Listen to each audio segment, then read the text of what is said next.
con la cabaña, que la Vamos a poner el cabaña está mute en acá. Sumatra, o sea, No sé para quién. A ver, tenemos a para alguien. Silvio, el aparentemente Ah, sí, Silvio. lo voy a acceso, mutear. ¿no? Ahí está. Bueno, buenos días a todos. Gracias por sumarse. Para los nuevos, les cuento un poquito. Bueno, mi nombre es Eugenio Serrano. Eh, tengo 53 y programo de los 14 cuando empecé allá en el 84, 83, 84.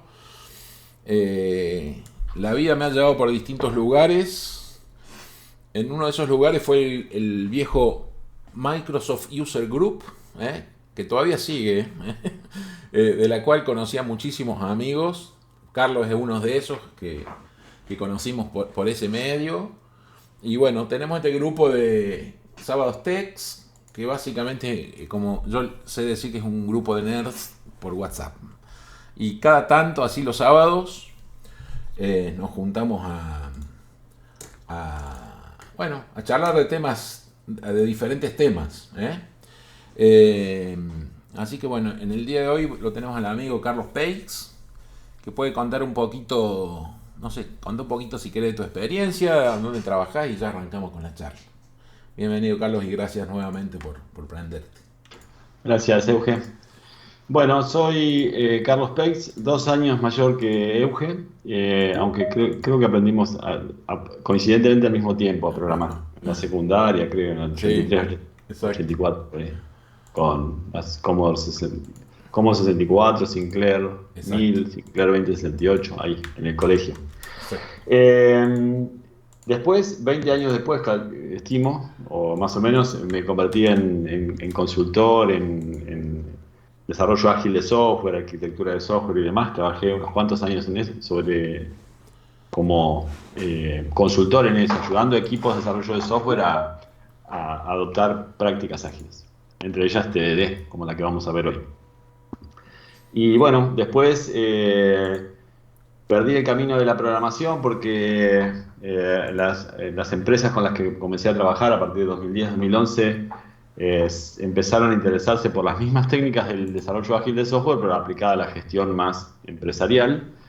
Y bueno, y ahí apareció la agilidad y toda esa onda que ahora está tan de moda, entonces estoy trabajando mucho ahí. Pero como en estas mañanas de sábado, a veces puedo despuntar el vicio o algunas cosas que hago de programación de algunas herramientas internas. La empresa donde trabajo se llama Clear, K-L-E-E-R, y nos dedicamos a agilidad empresarial y esas cosas desde hace unos cuantos años. Bueno, ahí estamos. Sí, señor. Cuando quiera nomás entonces. Bueno, bienvenidos y bienvenidas a todos y a todas. Hoy, el sábado pasado nos reunimos por decir de alguna forma, probar en la práctica o en cierta práctica un debate que surgió unas semanas antes sobre los ORMs la forma del acceso a datos cuando desarrollamos, cuando programamos. El ORM es una de las formas de acceso a datos, hay otras formas también efectivas. Y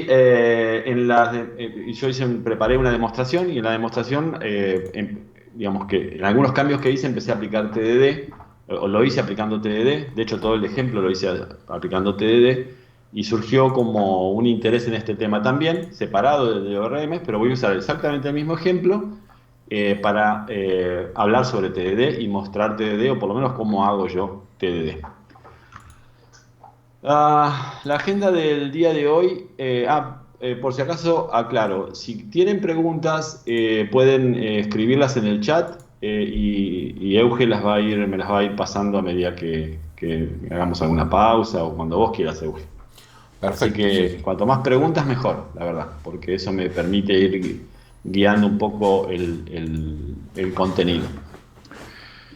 La agenda de hoy es que voy a compartir un poco mis preferencias de en qué marco yo utilizo TDD o cómo programo yo, cómo programaba, cómo programo. Vamos a pasar por la definición de TDD, los pasos de TDD, cómo se hace TDD o una de las formas más como ortodoxas de hacer TDD.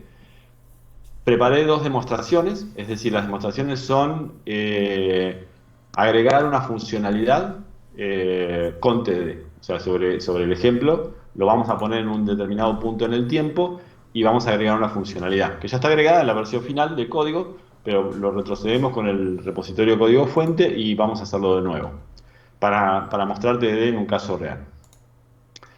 Y después vamos a sacar algunas conclusiones. El código está disponible en GitHub. Después les pasamos los links. Bueno, un poco de contexto, ¿no? Yo me gusta programar con DDD, o sea, desarrollo guiado por el dominio, es decir, me gusta construir objetos de dominio, modelar el dominio que quiero, para el que estoy programando, con objetos ricos, con objetos que representen los términos del dominio, con objetos que representen esos conceptos y que sus responsabilidades estén de acuerdo a esos conceptos. Eso es DDD. Vamos a ver qué significa eso en el código. Y también utilizo Test Driven Development o TDD. Esto es mucho más fácil cuando trabajas con un modelo desacoplado de la base de datos, es decir, tus objetos que representan el modelo de dominio no dependen de la base de datos para ser probados, para ser ensayados, para ser modelados. Ese es otro elemento importante. Bueno, después es lo que compartí el sábado pasado, ¿no?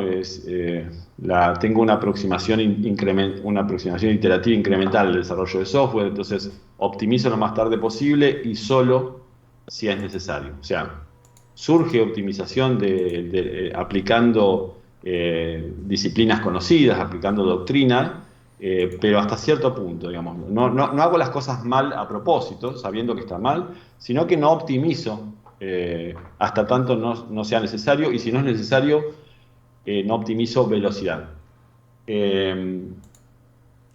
No es cierto que no optimice, estoy optimizando, pero estoy optimizando otra cosa. Claro. La optimización para velocidad, la optimización para que el código se ejecute súper rápido, en un punto comienza a generar incomodidades en otros espacios. Por ejemplo, el espacio de mantenimiento, entender el código. Siempre se puede escribir un loop, siempre se puede escribir una línea de código más pequeña que posiblemente la haga más rápida. El problema es que estoy suboptimizando o desoptimizando el entendimiento del desarrollador, la testeabilidad del código. Estoy desoptimizando otras cosas que también son importantes en el proceso de desarrollo de software. Entonces, en mi visión, prefiero optimizar la claridad, la simplicidad del código, la facilidad de lectura del código y no la velocidad de ejecución. Cuando hay problemas de velocidad de ejecución, entonces ahí optimizamos para eso lo necesario para que esos problemas no sean relevantes. Bueno, TDD fue creado por un equipo de desarrolladores. Kent Beck es el más representativo. La sigla viene de Test Driven Development. Kent Beck se arrepintió luego de haber usado estas palabras porque mucha gente asoció TDD con prueba, con test. Claro. Y es razonable que lo hayan asociado así porque está la palabra en el nombre. Pero Beck, si leemos los libros de las publicaciones de Beck de esa época, el test no tenía objetivo de probar, tenía objetivo de plasmar en código un ejemplo que el código tenía que pasar. O sea, por ejemplo, estoy haciendo un sumador. Entonces Ken Beck decía, si no paso parámetros, el sumador da 0, por ejemplo. Eso lo escribía en un test, pero eso es un ejemplo. Entonces después sumaba ejemplos. ¿Qué pasa si sumo 1 más 0? Me da 1. 1 más 1 me da 2. 1 menos 1 me da 0. Entonces iba agregando ejemplos en formatos de test, va agregando ejemplos en formatos de test, y eso le permite ir refinando el código que pasa toda esa cadena de tests. Entonces TDD, a mi juicio, estaría mejor definido como Example Driven Design, o sea, diseño guiado por ejemplos. Y entonces esa es mi visión de TDD, y creo que también la de Beck y la de mucha otra gente, ¿no? Lo que hacemos es, a partir de un código de prueba, a partir del ejemplo expresado en código de prueba, pensamos cómo tendría que ser el código de producción, el código que escribimos para que pase ese ejemplo. Lo pensamos los nombres, los métodos, los argumentos, qué retorna un método determinado, para poder pasar el texto. Entonces ahí hay muchísimo de diseño. Ahora vamos a ver un ejemplo. Ahí Carlos preguntan si es como un pseudocódigo. Supongo que ya cuando empecé a mostrar ejemplos se va a dilucidar esa pregunta, ¿verdad?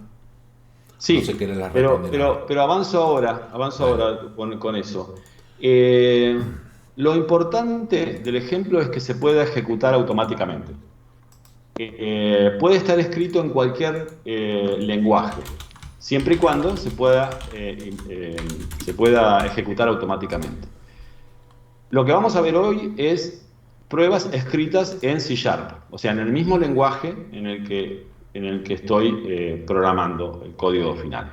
Pero también se pueden escribir con otros lenguajes más adaptados para la prueba. Por ejemplo, Gherkin es un lenguaje bastante conocido para escribir pruebas de aceptación. Es un lenguaje más parecido al inglés, más amigable para gente que no escribe código en C#, o en Java, o en Ruby, o en Python, porque puede escribir como texto más en inglés o más en español, pero aún así hay intérpretes de Gherkin. O sea, Gherkin es un lenguaje, o sea, vos tenés que escribir de cierta forma, pero se parece mucho más al español. Entonces interpretás eso y ejecutás. Lo importante es que sea ejecutable. Hay muchísimas alternativas, ¿no? Hay personas que escriben pruebas en Excel. Lo que tenés que decir es, si en esta columna, acá pongo, en la columna 1 pongo el argumento, en la columna 2 pongo otro argumento y en la columna 3 pongo el resultado. Bueno, puede ser eso. Lo que tenés que conseguir es un intérprete que lea esa tabla de Excel y valide que aplicando esos dos parámetros te da el tercero, que es el resultado. O sea que hay test escritos en un montón de lenguajes. Lo importante es que se pueda ejecutar automáticamente para que no tenga que un humano correr esas pruebas, ¿no? A la persona que preguntó si esto no aclara, por favor me avisa y vemos. No podemos ver ejemplos ahora de esto, pero nombro tecnologías. Así que, perfecto, avancemos, dice. Así que vamos. Los pasos TD son los siguientes. Definimos un ejemplo que falle, o sea, un test que falle. Escribimos un ejemplo por medio de un test y ese test tiene que fallar. Es decir, el código, el test no tiene que pasar. O sea, nada, es un test que tiene que fallar. Eso es importante. Luego escribimos el código más simple posible que lo haga pasar. Luego, cuando eso ocurre, cuando el test está pasando, analizamos, y es importante que sea cuando las pruebas están funcionando, cuando el código está funcionando, las pruebas están en verde, analizamos si podemos mejorar el código. Puede que lo podamos mejorar o puede que no. Podemos mejorar el código escrito, puede ser mejorar los códigos de test. Lo importante es que comenzar a hacer esa tarea que se llama refactoring, que implica mejorar la calidad del código, la legibilidad del código, la simplicidad del código, simplificarlo, hacerlo más fácil de mantener, más breve, lo que fuera, sin que los tests se rompan. Eso se llama refactoring y es el paso 3. Y luego volvemos al paso 1. Voy a mezclar con un ejemplo. ¿Dónde dejé el Visual Studio? Aquí. Carlos, te hago una que me quedé pensando. A veces, ¿por qué es importante que todos los tests, antes de hacer el refactoring, todos los tests estén en verde? Porque a veces, viste, visto que, tengo 3 tests que no me corren, bueno, pero me pongo a refactorizar la clase y después, digamos, tengo que ir a volver a reescribir. Es importante, ¿verdad?, que todos los tests estén en verde antes de refactorizar. Sí, sí, porque la verdad es que cuando estás haciendo TDD querés estar en rojo la menor cantidad de tiempo posible, querés estar con los tiempos con los test que no pasen la menor cantidad de tiempo posible, porque cuando pasa eso no sabés no tenés información de qué está pasando, digamos. Hay un test que está fallando y si después te fallan 2 y después te fallan 3, empezás a perder referencia de qué fue lo que rompió. Por definición de refactoring, pero hay otro motivo súper importante. La definición de refactoring es cambiar el código sin que cambie la funcionalidad. Claro. Eso es refactoring. ¿Y cómo sabes que no cambia la funcionalidad? Bueno, si todos los test que tenés escritos hasta este momento que representan las funcionalidades siguen pasando. Claro. Porque si alguno se rompe, quiere decir que cambiaste la funcionalidad. A veces está bien cambiar la funcionalidad. por ejemplo, hay un test que ya no representa lo que vos querés hacer. Un ejemplo que 1 más 1 no tiene que darte 2, tiene que darte 3. Ponele que sea ese caso. Bueno, en ese caso tenés que cambiar el test, porque ahora tu ejemplo es distinto. Y después corregís el código para eso.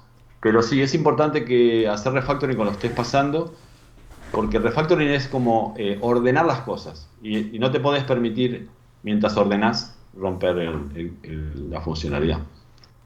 Hay dos espacios donde hacer refactoring, la verdad. Uno es cuando está todo bien y decís, quiero ver si ordeno. Y hay otro refactoring que se hace cuando vos tenés que agregar una funcionalidad y te das cuenta que la estructura de tu código tendría que ser distinta para que puedas agregar esa funcionalidad. Claro. En ese caso, lo que haces es, por ejemplo, escribo un test que no pasa y me doy cuenta que para pasar ese test tengo que cambiar la estructura. Entonces lo que hago es comento ese test, pienso cómo cambiar la estructura, pero comento ese test, todos los demás tests van a pasar, cambio la estructura, los tests deben seguir pasando y luego activo ese test de nuevo que debería fallar y implemento con la nueva estructura que hay.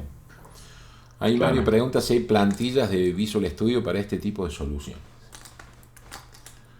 Sí, hay Visual Studio, la plantilla resuelve poco, pero sí la hay.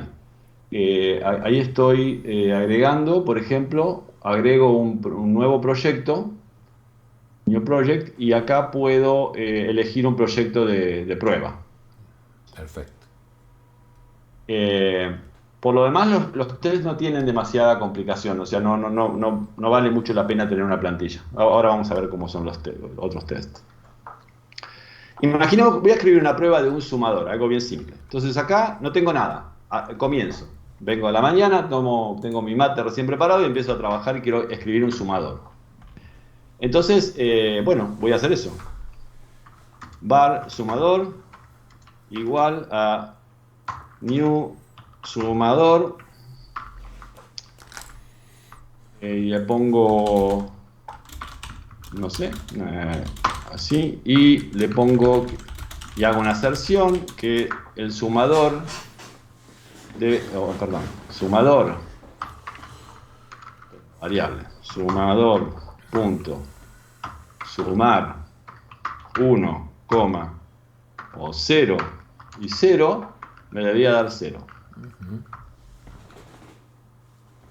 Entonces acá acabo de escribir algo, no tengo ninguna clase sumador ni nada, ¿no? Y podría decir que mi sumador comienza desde un número determinado, ¿no? Bueno, después voy a hacer eso.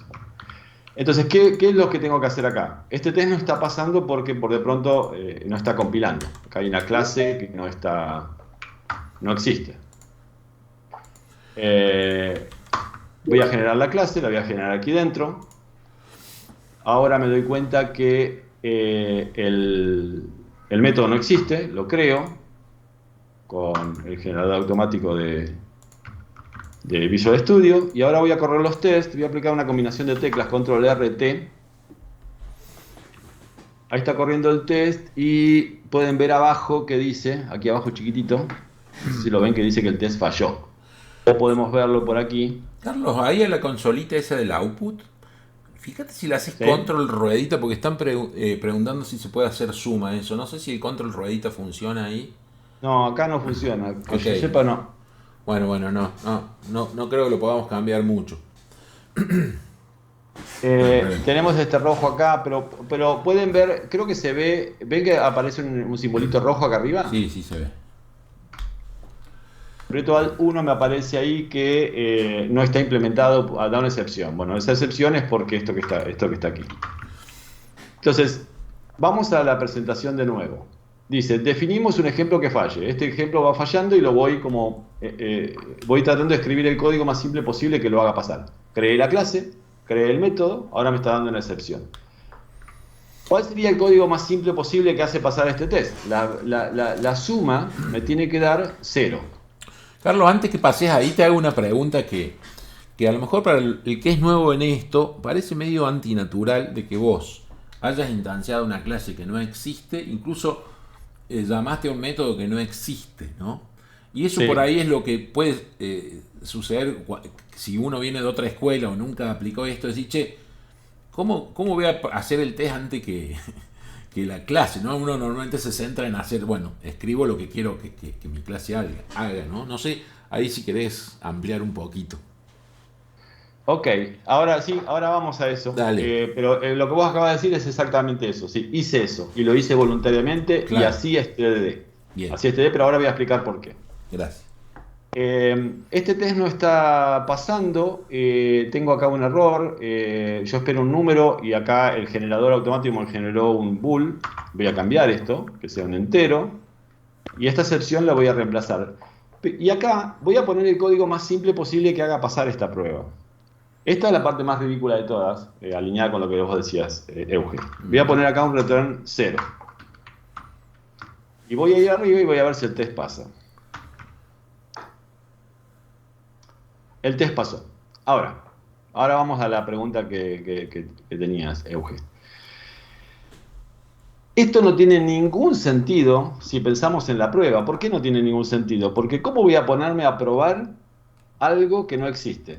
No puedo pensar la prueba, porque no existe. Nada, no tiene sentido probar una prueba que no existe. Segundo, si quiero probar, ¿cómo voy a poner un 0 acá? Porque ya sé que este código está mal. No gano nada probando un código que ya sé que está mal. También esto es ridículo. El punto importante entonces es que TDD no es prueba. TDD es diseño. Uh-huh. Con TDD diseñamos. ¿Cómo diseñamos acá? Bueno, primer acto de diseño. Le pusimos el nombre a la clase. Uh-huh. Esta clase le pusimos nombre de acuerdo a lo que necesitábamos. Este es un ejemplo ridículamente simple, ¿no? Pero diseñamos en ese paso. Le puse nombre sumador a la clase. Le podría poner nombre descuento, orden, lo que fuera, ¿no? Segundo, diseñamos el método, el nombre del método. Claro. En este caso no tiene mucho sentido sumador y un método sumar, ponele. Pero bueno, si fuese el caso, pensamos el nombre del método, pensamos los argumentos del método. Pensamos lo que tenía que retornar el método. Exacto. Todo eso está puesto en estas dos líneas de código. Entonces, ese es el acto de diseño. No es prueba, porque esta prueba va a servir en el futuro, ¿no? Pero si yo empiezo a escribir una prueba que tenga que sumar, no sé, otra, más 1,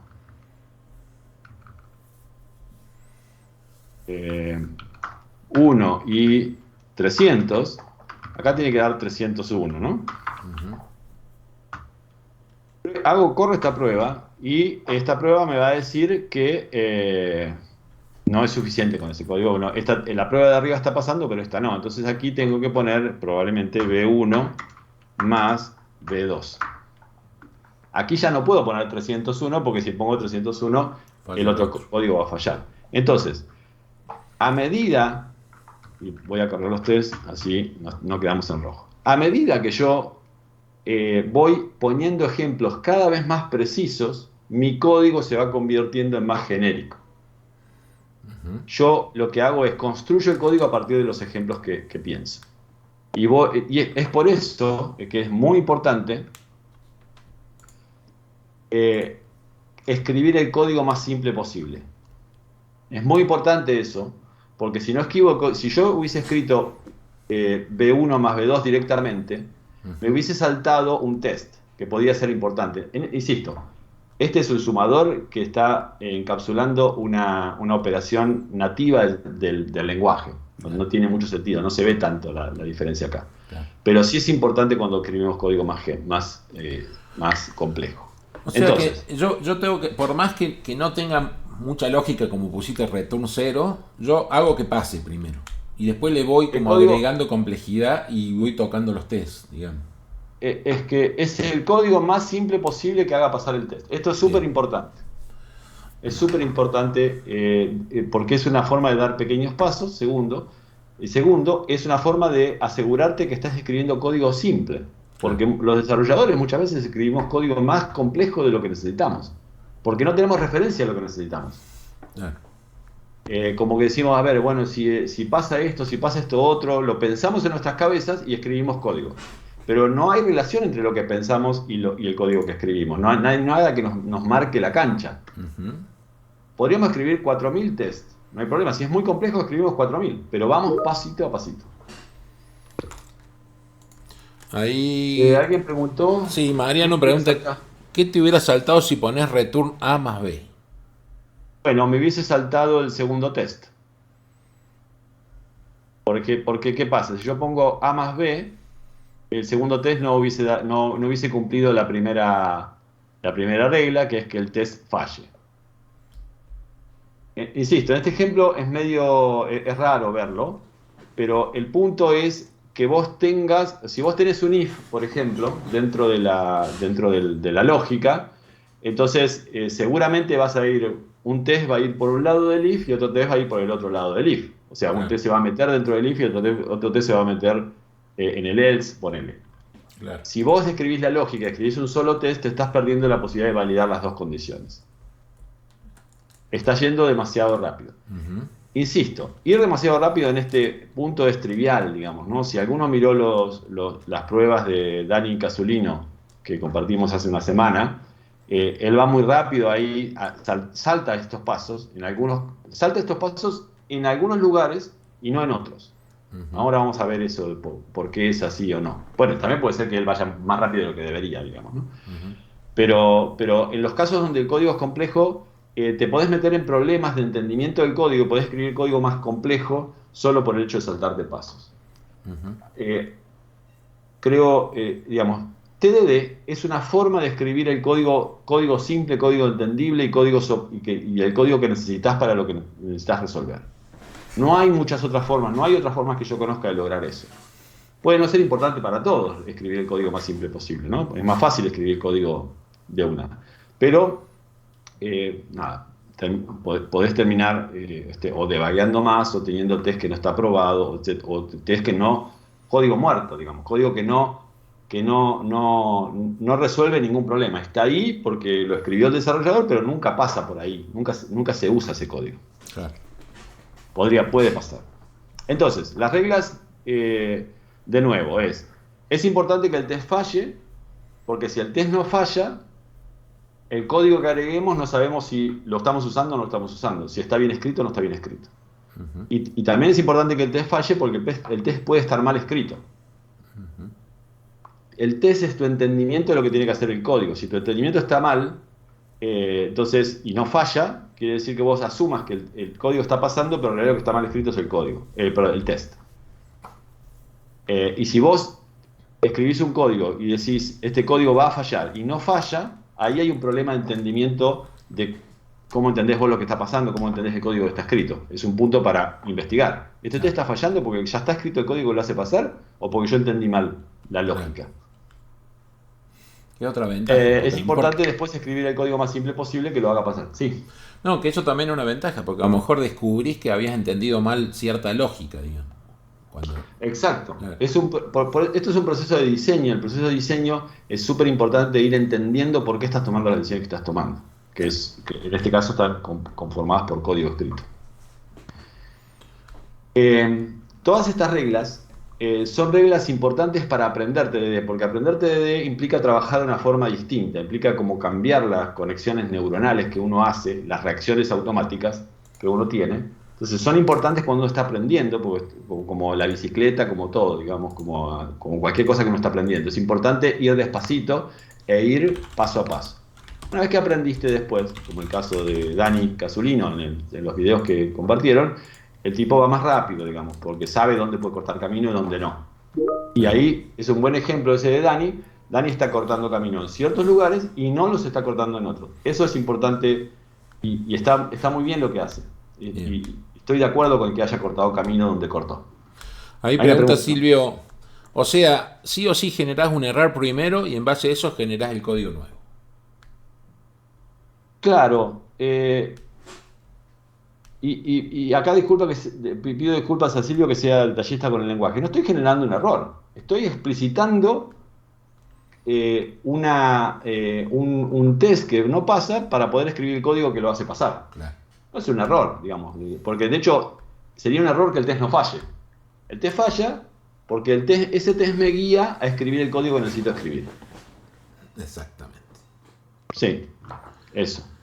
como decirlo de alguna forma, sería como, en cuestiones de diseño sería, agrega una condición que este diseño no cumple.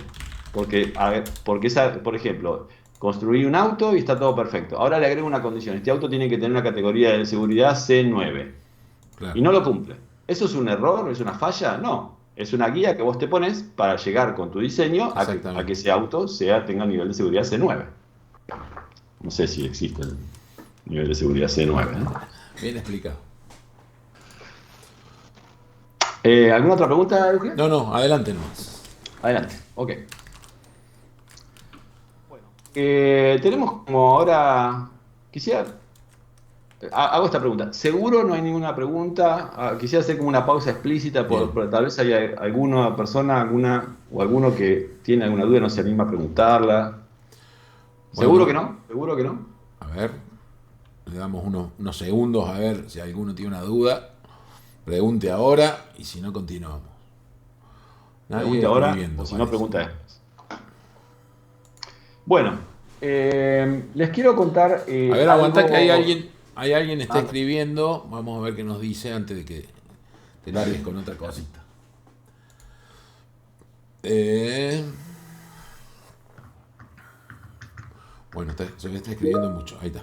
Ah, escribieron nada por ahora, así que disculpe. Adelante. Adelante, adelante.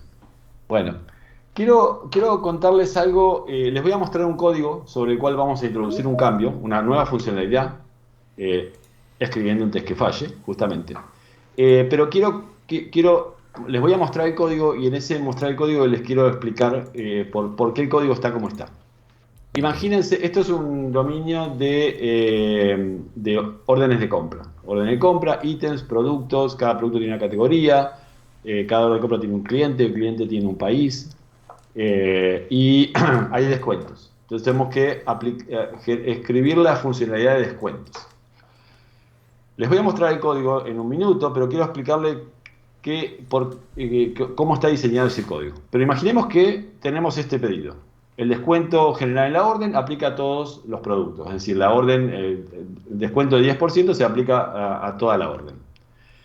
Entonces, hay un método en el dominio que vamos a ver después que dice si este descuento aplica o no. El número uno que está ahí no le presten atención. Pero hay dos métodos en la orden. Lo voy a mostrar porque si no va a ser más difícil explicarlo que mostrarlo. Cuando tengo la orden por aquí, ahí se ve el tamaño de la letra, está bien ahí, Sí, ya ¿no? pregunté y todos dijeron que se ve. O al menos nadie dijo que no. Así que está Ok, bien. voy a ir a ver a un test en realidad.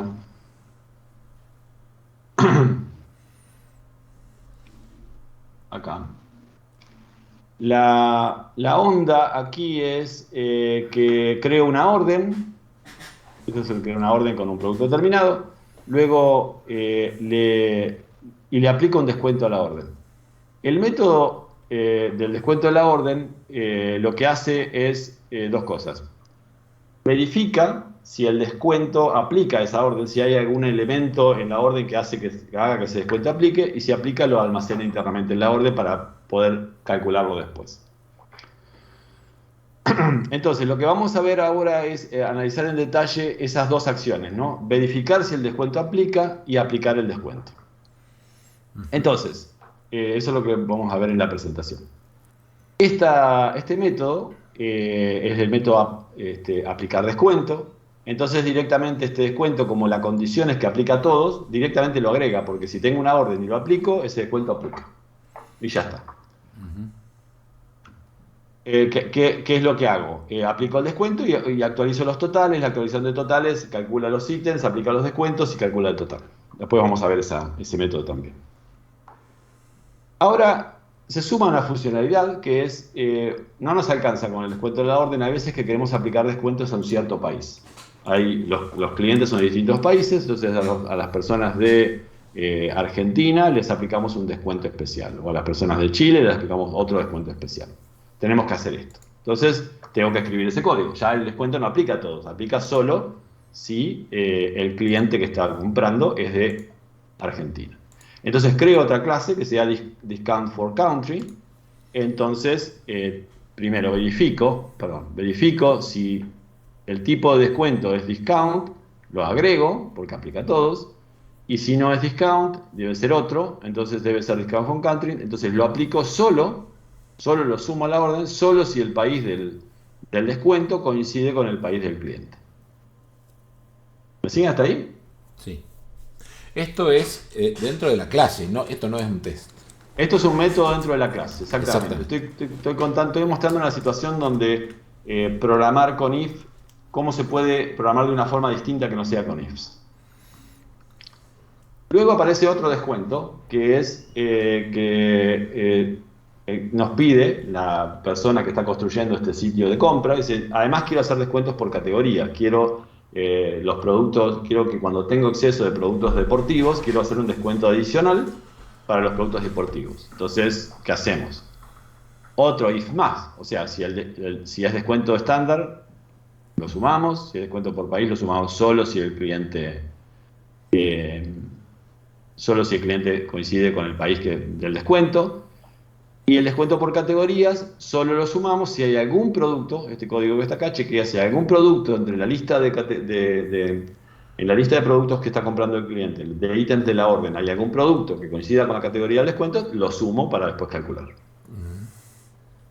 Fíjense que lo he resuelto acá de una mejor o peor manera, pero con if dentro de la operación de agregar un descuento tiene en este caso 3 condiciones posibles correspondientes con 3 tipos de descuento que están implementados como clases y subclases. Ahora bien, el método updateTotals tiene que aplicar los descuentos, efectivamente. Entonces, aquí tenemos el método updateTotals. La primera línea totaliza los ítems de los total antes de aplicar descuentos. Luego establezco una variable que sea el descuento total aplicado en 0. Y después hago más o menos el mismo if. Perdona. Más o menos el mismo if. Si el descuento es de descuento, hago el cálculo con el porcentaje de descuento. Si el descuento es de country, verifico y si corresponde, aplico la lógica. Y el descuento por país hago lo mismo, pero aplicándole sobre los ítems. Aplico el descuento solo para los ítems que coincidan con esa categoría. El punto que si ustedes miran este método que define si el descuento aplica o no aplica y este método que categoriza los totales, tiene la misma familia de ifs. Justo ahí Andrés dice, sube la complejidad ciclomática con tantos if, ¿no? Pregunta. Exactamente. Sube la complejidad, sí, ese es uno de las contras, ¿no? La complejidad de entender el código, decís, si tengo que calcular algo distinto, si tengo que hacer algún ajuste en el código, tengo que entender todo este código y tocar en los 3 lugares posiblemente. Pero además, hay un problema, es que cada vez que yo agrego un tipo de descuento, tengo que acordarme de tocar los 2 ifs y no solo uno. Exacto. Porque los 2 ifs van a estar impactados. Hay una forma de resolver esto que es con en diseño orientado a objetos, que es con subclases o polimorfismo, digamos, una forma muy usada para reemplazar ifs, que es lo que les quiero mostrar ahora. Este era el preludio para mostrarles el código que vamos a modificar. Entonces, lo que hice es el código que vamos a modificar, pero el código ya está escrito, hay una clase de descuento que tiene una lógica determinada muy simple, tiene un método, vamos a ir a la clase order. La clase order, cuando le aplicamos un descuento, esta es la clase order, ¿no? Order. Cuando le aplicamos un descuento, la clase order no decide en el código que está en esta clase si aplicarlo o no, sino que le pregunta al descuento que acaba de recibir si aplica a esta orden. Es decir, invierte la pregunta. Es decir, yo no sé si vos como descuento aplicás, pero te pregunto, yo soy esto, ¿aplicás para mí? Y el descuento debe devolver si aplico o no aplico. Eso está implementado de la siguiente forma. El descuento que aplica siempre tiene una respuesta muy simple a esa pregunta. Es siempre true. ¿Por qué? Porque no importa cómo seas, si alguien me puso con vos, yo aplico para vos. Entonces, la respuesta es súper simple. Return true. El descuento por country tiene implementado ese método también. Y la implementación es bastante simple también. No devuelvo este código. Este código quedó. Este código estamos viendo es intermedio, digamos. Me paré en un punto específico del repositorio. Este código en versiones posteriores lo borré. Lo borro ahora para que sea más fácil la lectura. La respuesta de este evento en particular es también muy simple. Este descuento ya sabe quién es. Yo no soy un descuento general, yo soy un descuento para país. Ya tengo mi país, tengo todos mis datos. Entonces lo que hago es, tomo la orden que me llega como parámetro y chequeo. Si esa orden tiene un cliente y ese cliente es igual a mi propiedad country, entonces aplico. Respondo simplemente true. Y lo mismo para el descuento por categoría. Tiene un método applies_to igual, o sea, estos métodos, por supuesto, la clase de scan for category hereda de descuento, hereda todo su comportamiento, y este método en particular lo cambia, lo define de nuevo, lo ajusta, ¿no? Es lo que llama un override en C Sharp. Y la respuesta de este es muy parecida.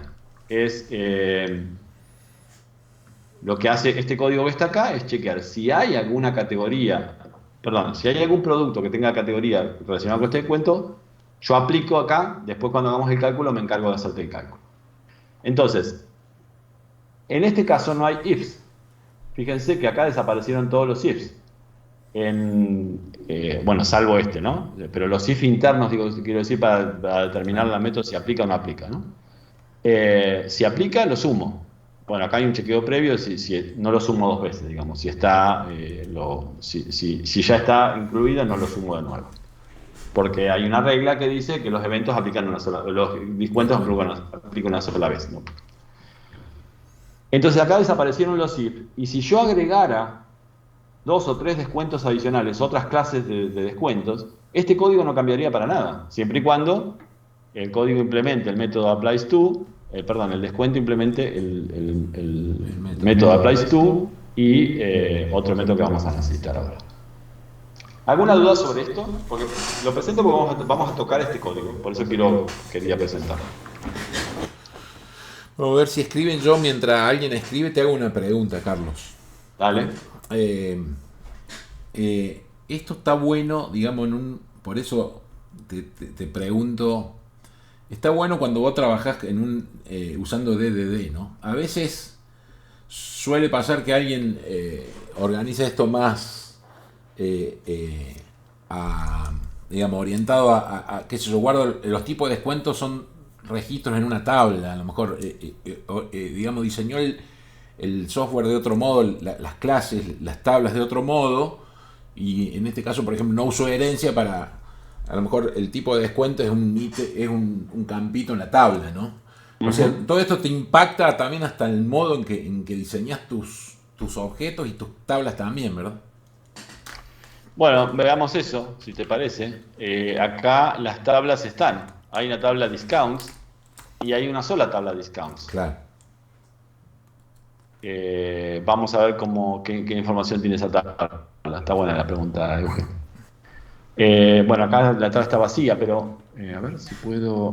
Permítame, tengo algunos métodos que me agregan datos. Vamos a ejecutar este.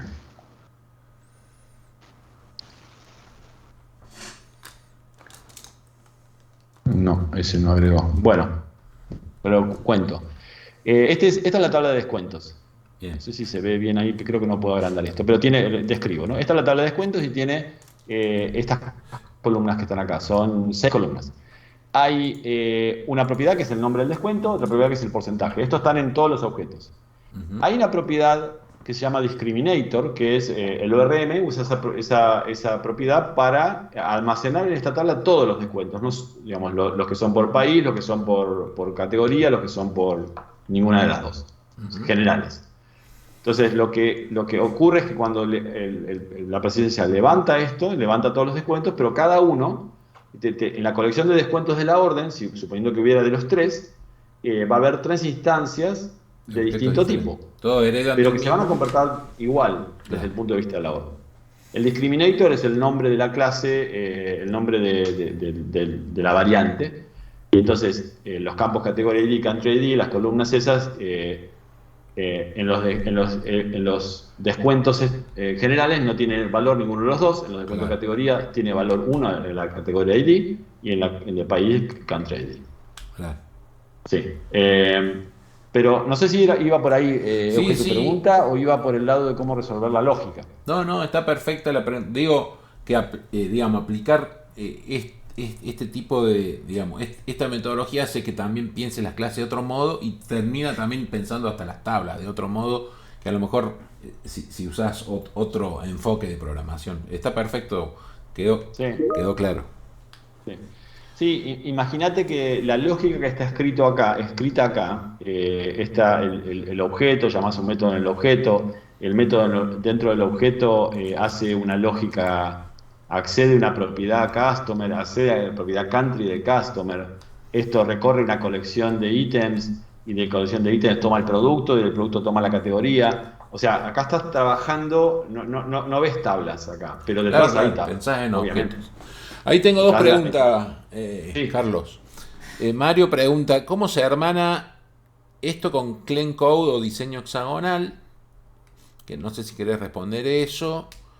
Sí, Eh, sí, con gusto. Clean Code es una iniciativa relacionada con escribir código limpio. Código limpio, yo creo que esto es código limpio, por lo menos en cierta medida, y cuento por qué. No, código limpio para mí es código que tiene, los objetos tienen nombres representativos de lo que hacen, los métodos tienen nombres representativos de lo que hacen, los parámetros de los métodos están escritos de forma que sean claramente legibles. La cantidad de líneas de código de los métodos es una cantidad de líneas de código manejable para una persona. No tenemos métodos de 200 líneas de código, ni siquiera de 50 líneas de código. Eso es código limpio para mí, que el código de distintas responsabilidades no esté mezclado con otras responsabilidades. Sigo hablando de código limpio ahí, ¿no? Entonces, este caso, fíjense que el modelo, miren, si yo ejecuto las pruebas acá, todas las pruebas,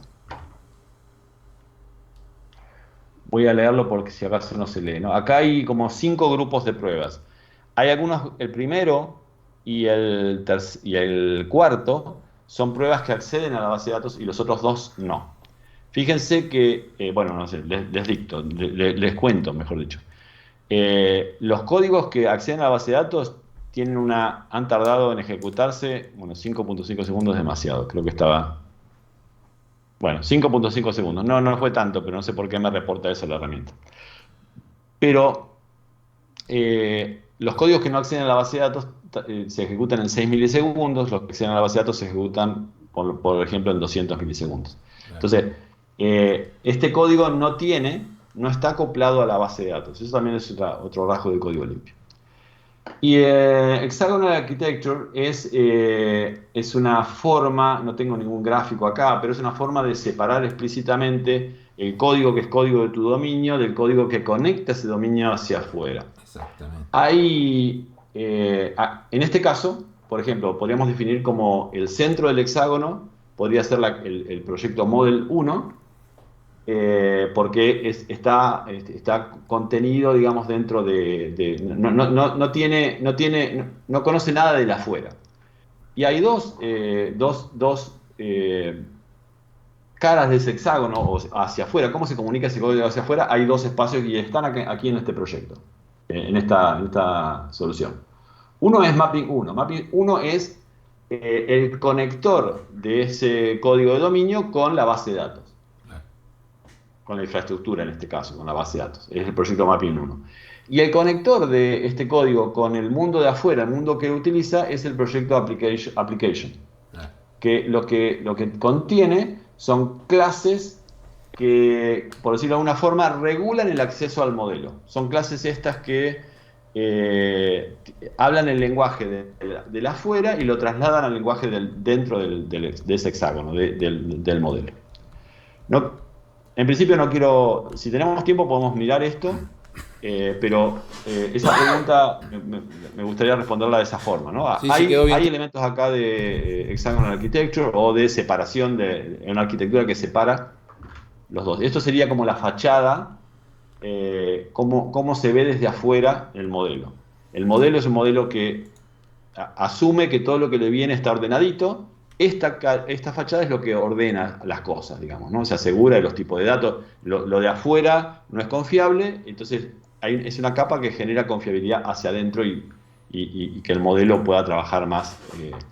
Olvidarse de los hackers, de que te manden un código raro, que te manden una ID que no existe, que te intenten acceder de información. Eso lo debería parar esta capa. Claro. Y esta sería como un conector un adaptador un conector sería del modelo de arquitectura hexagonal. Bueno, ahí ¿Alguna otra tenemos, pregunta, Euge? sí, otra pregunta de Mariano. Dice, eso es porque toda la herencia, relacionado con la tabla que mostramos recién. Dice, toda la herencia se guarda en una sola tabla debido al ORM, es una pregunta. Dice, ¿se podría cambiar la forma de guardarlo en varias tablas? Sí, sí. Los ORMs en general tienen distintas estrategias de persistencia de las jerarquías de objetos. Yo no estoy seguro cuántas maneja Entity Framework, que es el ORM que estamos usando acá. Pero esta es una estrategia que se llama tabla por jerarquía, tabla per hierarchy, donde todos los objetos de la jerarquía se guardan en la misma tabla usando un grupo de columnas que la usan todas las clases de la jerarquía y otras que la usan algunas.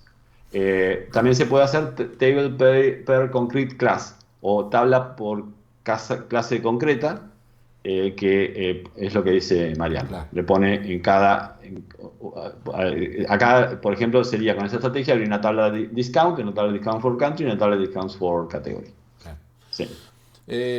Mario Suma dice, che, relacionado con lo que hablamos recién del diseño hexagonal, dice, primero se piensa esa separación y después los tests. Está interesante eso. Pará, la separación y después los test. Sí, está interesante eso. Hay una serie de videos que hicimos con Hernán, bueno, no, perdón, que hizo Hernán Wilkinson y yo hice uno de todos esos, donde hay distintas aproximaciones de cómo escribir un código así. Hay dos escuelas, o tres escuelas, porque Hernán introdujo la escuela Buenos Aires. Está la escuela de Londres, la escuela de Chicago y la escuela de Buenos Aires, que es la que mencionó Hernán. Después voy a pasar links, te va a pasar links a esa serie. Pero uno puede empezar diseñando el sistema desde afuera. Esa es la escuela de Londres. Entonces, ¿qué haría uno? Escribe un test. Cuando voy a esta página, debería hacer tal cosa y debería mostrarme este resultado. Entonces, ahí estás escribiendo un código, estás escribiendo un test desde afuera de la aplicación. Entonces, estás probando toda la aplicación. O uno podría decir, necesito una orden, como hice yo en este caso, entonces escribo el código de la orden y después me fijo qué necesito para que se use esa orden desde afuera. Esa es la escuela de Chicago. Inside Out es la escuela de Chicago, empiezo desde adentro hacia afuera. La escuela Outside In es la de Londres, que empezás con un test de afuera. La única diferencia, las dos cosas para mí son TDD. Creo que por ahí podría estar la duda que hablábamos con Dani la semana pasada, Claro. ¿no? Para mí todo es TDD, porque vos solo que escribís distintos tipos de pruebas para que te guíe en el diseño. Yo lo que hice en esa serie de videos es implementar el ejemplo que trajo Hernán con la escuela de Londres, digamos, de Outside In. Excelente, bueno, continuemos nomás, Carlitos. Ok, vamos, continuemos entonces. La presentación, ¿dónde está? Entonces, bueno, esto es lo que hicimos recién. Miramos el modelo de descuentos. Este es un diagrama de secuencia. Ya lo vimos eso. Vamos a escribir una nueva funcionalidad. Sobre este modelo que tenemos acá, lo que vamos a agregar es una funcionalidad que agregamos rápidamente en el sábado pasado, pero ahora lo vamos a hacer con más tranquilidad. Vamos a suponer que sobre este modelo de descuentos, alguien nos dice, se da cuenta, y dice, no, pará, este descuento no puede. Yo lo publiqué, pero esto era para Navidad del 2022. Ahora no pueden aplicármelo todo el año. como ese cupón, ese código de descuento que publiqué, me lo usan siempre y no está bien, eso era solo para Navidad. Entonces alguien dice, necesito que cuando yo defino un descuento, definirle un rango de fechas de validez de ese descuento. Desde el 20 de diciembre hasta el 26 de diciembre. Después, si lo aplican, no pasa nada, lo pueden aplicar, pero no va a ser ningún descuento. Bien. Nos piden eso. Está todo andando, el software, el carrito de compras están funcionando, pero nos piden hacer esto. Entonces, tenemos que implementar eso. Y lo que vamos a hacer es implementar esa funcionalidad, ese cambio a la funcionalidad. ¿Quedó claro? ¿Alguna duda sobre eso? No tenemos, me parece. Quedó bastante bien explicado. Así que vámonos. Vamos a ver. Entonces, ¿qué es lo que haríamos para implementar eso? ¿Qué dicen ustedes? A ver. Les pregunto, Vamos a ver qué dice una la pregunta gente. retórica, pero si alguien tiene... ¿Qué haríamos? Pará, voy a ir a la presentación. ¿Qué dice el TDD? Que hay que hacer el Tenemos ejemplo que falle. escribir, antes de agregar una funcionalidad, como no sabemos cómo vamos a implementar esa funcionalidad, diseñemos eso, pero hagámoslo a través de un test. Bien. O sea, en lugar de pensarlo en la cabeza, ir a implementarlo, tocar la clase X, la clase A, no sabemos dónde eso, dónde podría impactar el cambio, bueno, guiémonos con un test. Ese es el approach del TDD. Claro. Entonces voy a escribir eso, un test. Hay una clase, hay un archivo de clases de pruebas que es el discount test. Entonces voy a escribir eso. Y Florencia pregunta si el test debería leer una fecha fuera de rango. Una fecha fuera de rango. No entendí. ¿Podrías repetir, podrías clarificar la pregunta, Flor, era? Sí, Florencia. Supongo que ahí está escribiendo, supongo, pero supongo que el test, claro, dice para que falle, ¿no? Deberíamos escribir, che, en qué condiciones, fuera del rango ese que vos comentaste, del 20 al 26 de diciembre, en esas condiciones Claro. debería fallar. Sí. Entonces lo que voy a hacer es voy a escribir un test insisto, no quiero probar o sea, la intención principal no es probar si ese test va a funcionar o no va a funcionar. Claro, Yo voy a escribir un test para que me guíe en el diseño. claro. Entonces, otro dato súper importante que no mencioné de TDD es, yo debería comenzar por el camino más simple posible, debería dar el paso más corto posible. Bien. Para poder debe escribir un test que falle, pero puedo escribir cualquier test. Entonces, escribo un test, el que anticipe que me va a ser más simple de pasar. Porque yo quiero estar poco tiempo en rojo. Entonces, quiero escribir un test que me resulte fácil pasar. Y si tengo en mente casos más complicados, los escribo después. Y voy complicando y agregando el código que me permite resolver los test más complicados. Entonces, voy a escribirlo aquí en español. Un test. Como dice, creo que por acá iría, si interpreto, creo que por acá iría la duda de Florencia, ¿no? Un test fuera de rango no descuenta. Claro. Entonces, acá voy a dejar un solo producto. Hacer más espacio si queda más en el centro de la pantalla. Creo una orden para un cliente que ya tengo creado. No importa el cliente, no es relevante el cliente para esta prueba. Agrego un producto que vale $9.95. Eso está definido más arriba en el test. Créanme por ahora. Y le voy a aplicar un descuento, pero va a ser un descuento genérico. Fuera de rango, el nombre no es importante. Un porcentaje del 10%, perdón, rango del 10%, sin categoría. Y acá, y lo aplico a la orden, ¿no? Ahora voy a continuar escribiendo en la línea de arriba. Lo aplico a la orden y acá el resultado debiera ser que, como el descuento está fuera de rango, y lo aplico, no debiera descontarme nada. Claro. O sea, entonces, tengo un producto 9.95, aplico un descuento y la total de la orden me debiera dar 9.95. O sea, el descuento no funcionó. Este test, lo voy a correr ahora, no debería pasar porque tiene un descuento de 10%. Ahí ven que falla el descuento. Ahí falla porque espera. Ah, no, perdón. Voy a borrar esta línea. Borro de nuevo. Este test falla. El motivo de falla es que yo esperaba que me diera 9.95, es decir, sin descuento, y me descontó este test. De todas formas, este descuento no es un descuento común, no es el que tiene plazo de validez. ¿Cómo le pongo plazo de validez a este descuento? Bueno, tengo que poner algo acá, agregarle algo a este descuento que implique plazo de validez. Pero no tengo, no existe el concepto de plazo de validez. Claro. Entonces lo que voy a hacer es agregarle una funcionalidad para que se pueda indicar eso. El rango, no existe un tipo de dato en C Sharp, no existe un tipo en .NET, digo, no existe un tipo de dato que me permita representar rangos de fechas, o sea, una fecha de una, que yo sepa, ¿no? Desde un día hasta otro. Entonces, pero yo quiero representar un rango de fechas porque el mejor dato posible para representar esto, y esto se relaciona con Clean Code también, no sé quién preguntaba Clean Code, ¿Silvio era? Mario. Mario.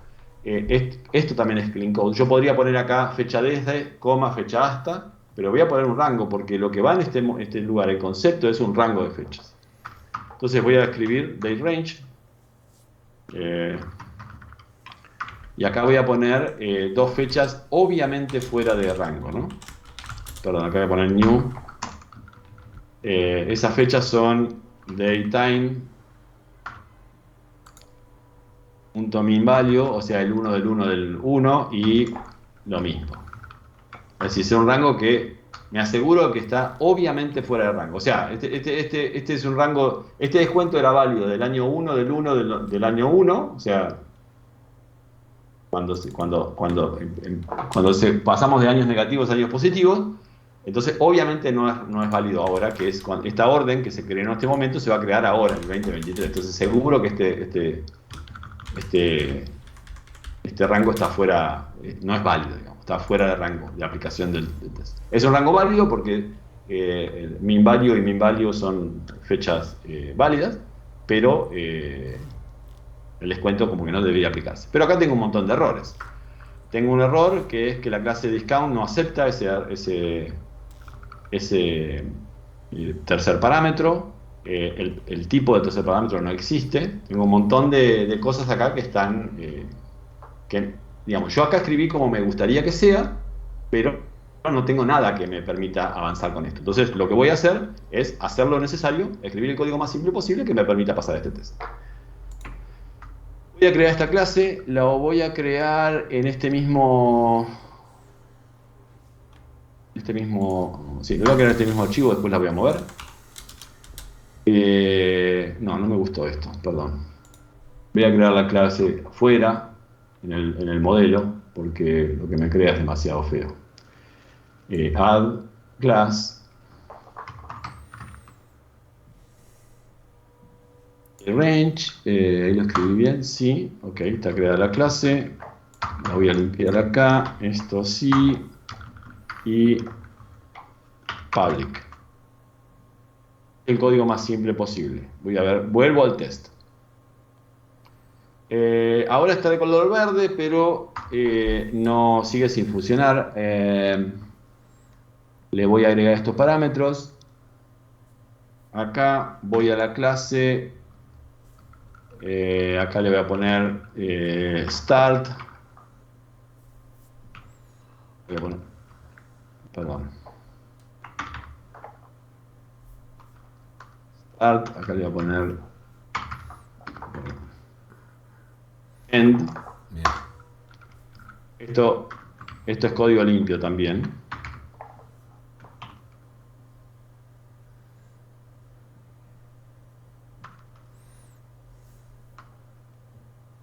Me equivoqué, perdón.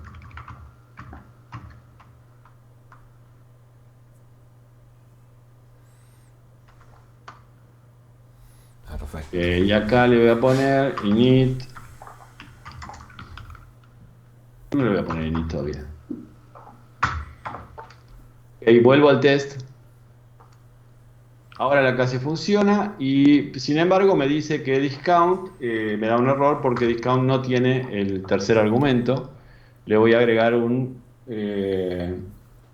voy a agregar un Parámetro del tipo parámetro. de range. ¿Cómo? Un parámetro nuevo a la clase. Pero este nombre no me gusta, de range no me dice nada. Le voy a poner valid on Bien. y voy a ir al test a ver qué onda. Ahora aparentemente Compila. compilo. Tengo errores acá. Me está diciendo el error que es que no tengo el parámetro no puede ser, digamos, estoy rompiendo Herencia. digamos, no puedo poner un parámetro porque lo necesito en nuestros constructores, entonces le voy a poner aquí igual a null para que saltar ese error. Podría escribir el código de todos esos lugares, pero todavía no sé si lo voy a necesitar, no sé cómo lo voy a necesitar. Entonces, zafo del problema escribiendo el código más simple posible.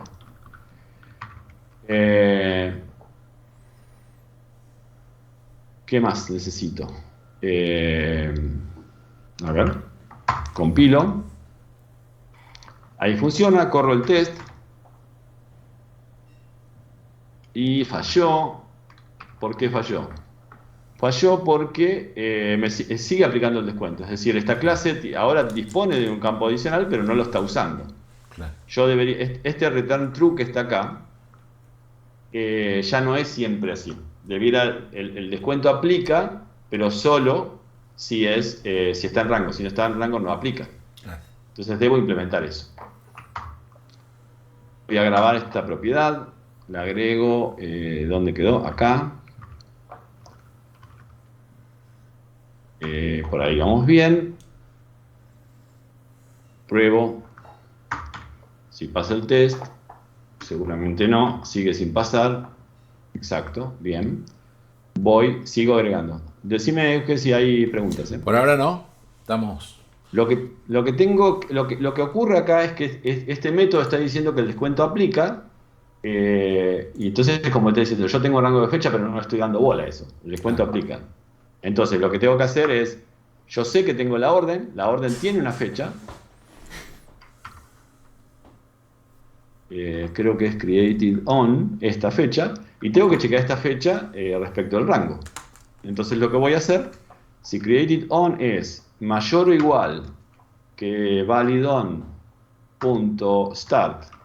siempre escribo mal estas comparaciones, ustedes díganme si me estoy equivocando.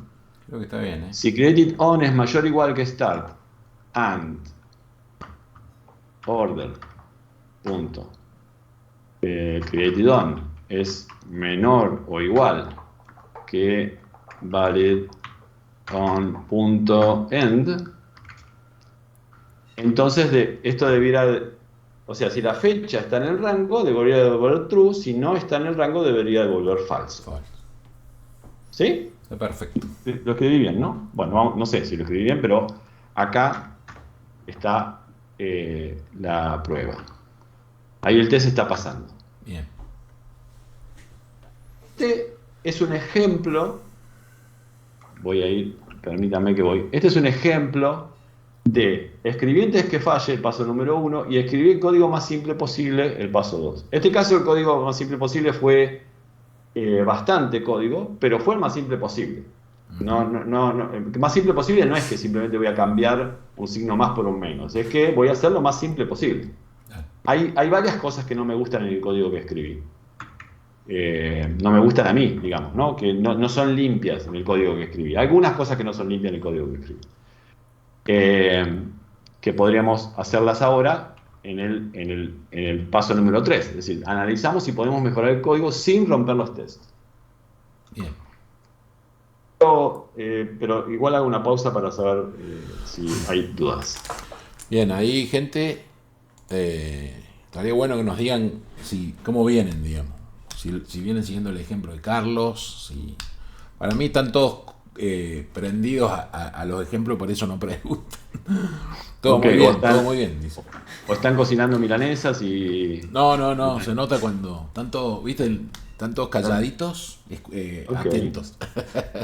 Bueno, se entiende perfecto hasta el momento, concentradísima, dice ahí Florencia. ok.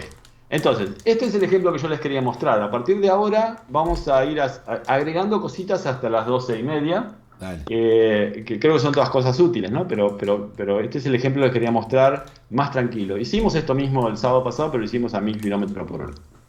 Bueno, entonces, vamos. Si tienen preguntas, por favor pregunten, pero yo voy a seguir con los pasos cómo puedo mejorar mi código. Hay algunas cosas que no me gustan acá.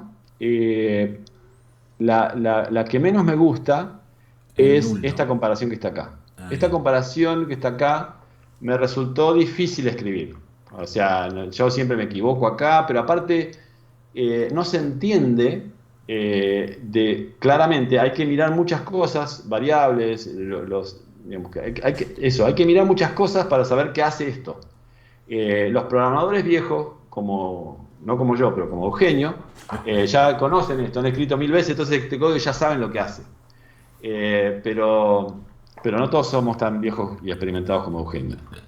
Entonces, este código no me gusta mucho. No está limpio, no es clean code, porque podría ser más explícito. ¿Cómo lo explicitaría yo? Bueno, borraría esto y acá voy a usar como en la misma lógica de TDD. ¿Cómo quisiera escribir este código que sea más limpio? Entonces lo escribo como quisiera escribirlo. Ujú. Entonces, digo, para mí, les propongo esto, ¿no? Vale, acá hay como mucho de experiencia, de qué cosas, digamos, cómo te cambia la mente y cómo va funcionando esto, no solo de TDD, sino de Clean Code, ¿no? En algún punto vos te empezás a dar cuenta de hacia dónde querés ir. Eso es lo que me pasa a mí. Entonces, acá pongo, entonces, validon includes order.createdOn. Para mí la condición es que el rango de fechas incluya a la fecha que se creó la orden. Esto es código, para mí es código mucho más limpio que el otro. Quizás a alguien se le ocurre algo mejor todavía. Pero a mí este código me dice qué es lo que está haciendo. No sé si hay otro nombre para includes, tal vez mejor, pero en principio estoy usando includes, que es una forma que usan muchos lenguajes para decir si algo que va como parámetro está incluido en la variable, en Sí, la sí. estructura. Sí, Sharp también lo usa en las listas, ¿viste? Para Exactamente, implementar exactamente. exactamente lo mismo, así que es coherente con... Entonces, este código es más limpio, entonces ahora voy a implementarlo. Ah, perdón, sí, lo voy a escribir de nuevo. Me da pereza de escribir tengo mucha pereza de escribir código. Iba a hacer control Z, copiar el código para llevarlo, pero no voy a hacer eso. No es de programador profesional así es. Ponele. Entonces voy a ir acá. eh, Voy a escribir el código datetime. No me gusta esta variable porque createDon, esta es la clase dateRange. Podría ser un rango de fecha de cualquier tipo. Entonces Claro. createDon no es algo que, que quieran que tenga sentido acá. Tiene sentido afuera, pero acá no. ¿Cómo le pondrías esta variable, Euge? Yo le pondría date simplemente o daytime. Date. Ok. Sí. Entonces acá tengo que escribir ese código, ¿no? Return. Y ahí sí, acá sí que puedo escribir el código más feo, ¿no? Claro. Acá sería entonces Te que quedó mal return. Ahí, ¿eh? Ahí está. diría que date, no, perdón, date mayor o igual que start y date Menor o igual. punto. Estas cosas yo menor o igual que end.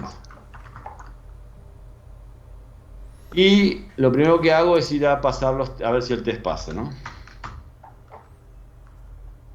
Y sí pasó. Bien. O sea, estaba en verde, hice refactoring y sigo en verde. Voy a ejecutar todos los tests de descuentos. Y, uy, mirá, fallaron dos tests. Acá pasó lo que pasó el otro día. A ver, vamos a ver qué pasó. Me fallaron dos tests acá. O sea, algo rompí con esta funcionalidad. Bueno, acá me pasa algo que no debería haber pasado. Yo no sé si rompí los tests ahora. Con el cambio que hice, con el refactoring que hice, o ya estaban rotos desde antes, porque no Claro. corrí los tests. Ahí cometí un error. Claro. Hay herramientas que yo utilizo, pero en otros lenguajes, que te están corriendo el test. Cada vez que vos grabás el archivo, te corre los tests pertinentes para ese archivo. Entonces, como te avisa que acabas de mandarte una macana. Ujú. Seguro Eh, tiene que ver con el null. El no lo day sé, range. vamos a ver. el- Vamos a ver, vamos a ver. Apply discount to order. A ver. Apply discount to order. Pero es un error. A ver, fíjate o sea, valida, ve si incluye y le está pasando nulo en los otros casos. No Entonces, prefiero- da error porque en los Ajá. otros el range viene nulo, entonces no puedes llamar el método include. Ah, ok, joya. Ah, mira, copado. Bueno, joya, vamos a arreglar esto. Vamos a arreglar esto. Hay descuentos que todavía no tienen el concepto de rango de fechas. Claro. Entonces, ¿cómo? A ver, null es un buen valor para la validez cuando no sabemos ninguna validez. ¿Cuál sería la validez de un descuento que no tiene rango de fecha? ¿Sería ningún rango de fecha o sería toda la eternidad? Sería al revés de toda la eternidad, ¿no? Pues No lo sé. O si sea, le ponemos toda la eternidad lo va a aplicar siempre. Sería uno que empiece no sé, el 1 del 1 del 1 y termine el 1 del 1 del 1, ¿no? ok, o sea que entonces acá podríamos hacer, si esto es null, está bien, está bueno eso. Yo hubiese elegido lo opuesto, pero nada, pero es un criterio, Sí. es un criterio, nada, Bueno, lo está que bien, en tenemos que realidad a hacer. nivel programación se puede hacer de las dos formas. Exacto, no teníamos que responderlo ni Eugenio ni yo, tendría que responderlo el dueño del carrito de compras. Claro, claro. Pero acá le vamos a poner lo que dice Eugenio. Entonces acá pondría new day range, o sea, esto es si la variable tiene, perdón, este operador que está acá, yo lo aclaro porque yo no conozco tanto el C# moderno, ¿no? Pero sí sé que este operador que está acá, creo que es este. No, para ver si es Eh, nulo, le tenés que poner si es nulo, pregunta, si no es pregunta. nulo, le pone lo de la derecha, ¿no? Le tenés que poner pregunta, pregunta, no el ampersand, Ah, ampersand. pregunta, ¿ves que no sabía? ¿Te Ahí. das cuenta que no sabía? Day range, y entonces hacemos lo mismo que teníamos acá. Exactamente. ¿Dónde está? Acá. Entonces, no aplica. Entonces, a ver, vamos a ver ahora si corren los test.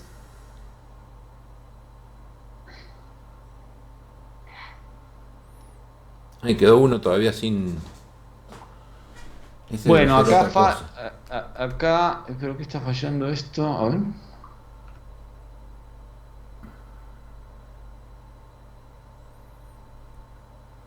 ¿Quién sabe por qué está fallando esto, no? A ver, ¿qué error te da? Eh, no está haciendo un descuento que debería ser. Ah, mira.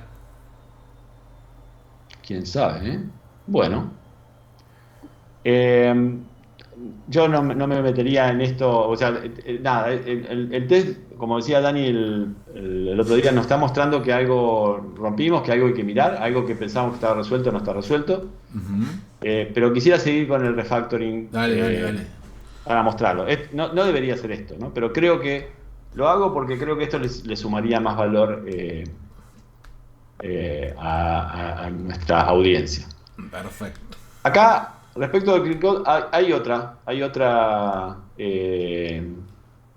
cuestión relacionada con esto que tengo el mismo código acá que en el test, Ujú. abajo. Y esto es un concepto, ¿no? Que aparte en C# existe también. No le podemos Yo podría poner acá no pasarle nada mira, ahora. dateRange.0.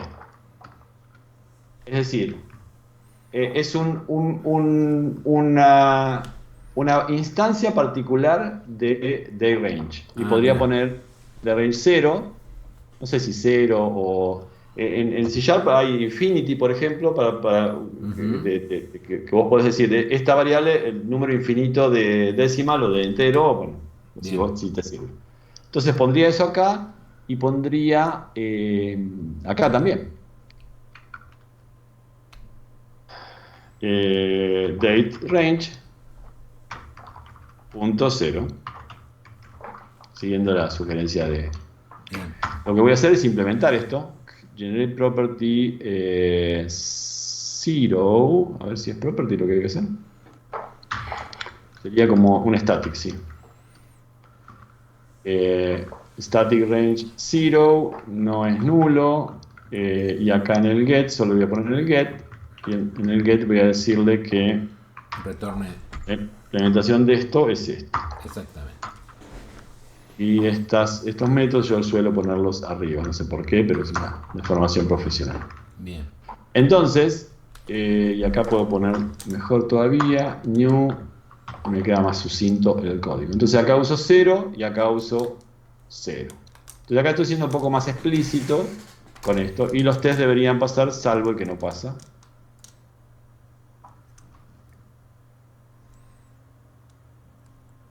Perfecto. Bueno, yo creo que estamos ahí, hemos recorrido estos pasos, escribimos un test que falla, nos llevó a alguna serie de pasos, pero creo que fuimos por el camino más simple posible para hacerlo pasar, y mejoramos el código con estos dos cambios. Lo hicimos más limpio, como analizamos también, y bueno, estamos. No tengo mucho más que decir. Bueno, podríamos, a ver, nos quedan unos 5 minutitos, escuchemos preguntas. Mientras escucho preguntas, lo que yo voy a hacer es deshacer todos estos cambios porque voy a llevar el código y A la les voy a versión mostrar final. cómo. Sí, porque ya Bueno, estaba hecho. Dale, gente, cualquier pregunta o comentarios son bienvenidos para ir cerrando la charla. Dice, ¿es una buena práctica ante bugs que se conviertan en nuevos casos de test? Es buena pregunta Sí, esa, ¿no? definitivamente, muy buena. Si querés tener respuesta vos, Euge, adelante. No, creo que sí. O sea, cuando salta un bug, antes de ir a corregir el bug, tendremos que hacer un test que detecte ese bug y que falle, ¿verdad, Carlos? Entonces, después, una vez que hicimos que ese test falle, vamos, corregimos hasta que ese test se ponga verde de nuevo, ¿verdad? Tal cual, tal cual. O sea, una forma de ver un bug, depende, hay distintos tipos de bug, ¿no? Pero una forma de ver un bug es un caso, un ejemplo que se dio en la práctica, que se dio en producción de un sistema que no estaba previsto por mi código. Claro. O sea, el usuario, los datos, la situación generó un caso que yo no había previsto en mi código. Mi código de pruebas, digamos, en los ejemplos que pensé. Exactamente. Entonces lo que tengo que hacer que es, digamos, empezar por, si no escribí un ejemplo o 3 ejemplos que representen esa situación no prevista, no estaría haciendo TDD. Entonces la forma de resolver un bug en TDD es, escribo el ejemplo, 1 o 2 o 3 que identifiquen esa situación, que fallen cuando se da esa situación, que muestren cuál es el bug. Entonces ya sé que luego, tocando el código de producción, el código, hago pasar los tests y además me aseguro de que si volviera a darse esa situación, el código va a pasar, porque lo escribí en ejemplo. A veces encontramos un error que se da una situación y eso nos hace ver, dice, mira, si se hubiese pasado esto otro también hubiese fallado y esto otro también. Entonces escribimos varios. Ese error que nos muestra que había toda una rama de razonamiento que no habíamos cubierto, entonces la cubrimos con test, ejemplos, test y los hacemos pasar. Sí, eso. Sí, o incluso a lo mejor decíamos de escribir un nuevo test, a lo mejor es, depende de como dijiste vos, Carlos, es modificar un test, es, che, no, mirá, modificamos esto y modificar un test existente hacer que de error y ahí corregís, ¿no? Bueno, claro, puede ser. Yo no me refería a modificar un test existente, me refería a agregar test, porque se supone que hay un caso que no estaba previsto. Entonces, como para prever el caso adicional, Claro. lo usual es agregar el Un test para test el caso nuevo. adicional. pero puede ser también modificar un test existente. Dice, está claro que esto no es hacer test para probar el código que uno hizo, sino que es construir software guiado por test. Exactamente.